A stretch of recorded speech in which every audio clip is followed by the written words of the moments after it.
The question is, whose interests are being protected? Is it the 380 million Europeans who hope to live a healthy life?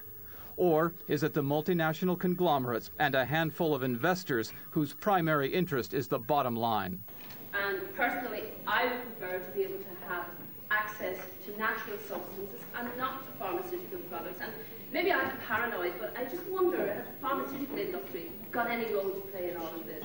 Does it really work to their advantage? Some people have questioned who benefits from such a regulation coming in, a directive, and have suggested that the only people who benefit are the people who provide alternatives to natural supplements, and those, of course, are the medicinal and chemical products that come from the pharmaceutical industry.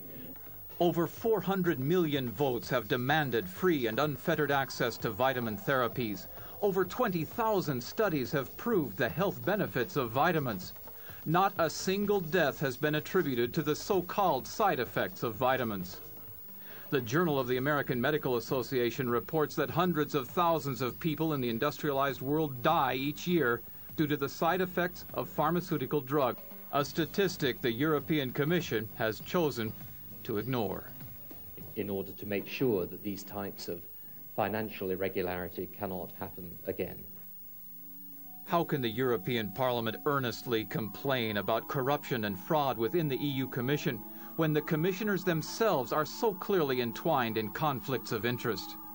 Despite the scandal of 1999, the new commissioners have even tighter connections with pharmaceutical companies and the financial world.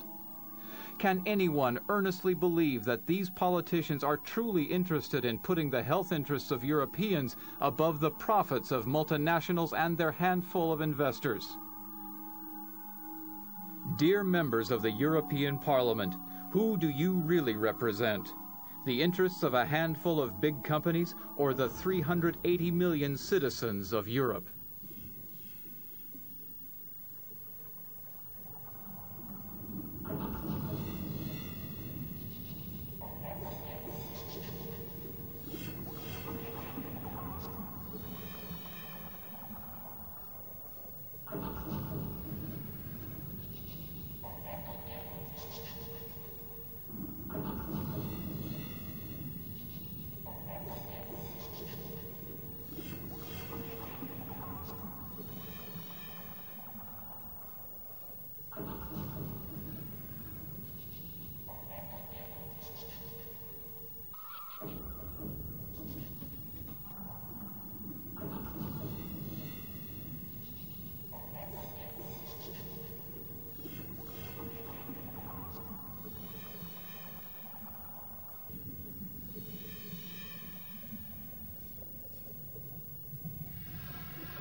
Every year, hundreds of thousands of people in the industrialized nations die from the side effects of pharmaceutical drugs.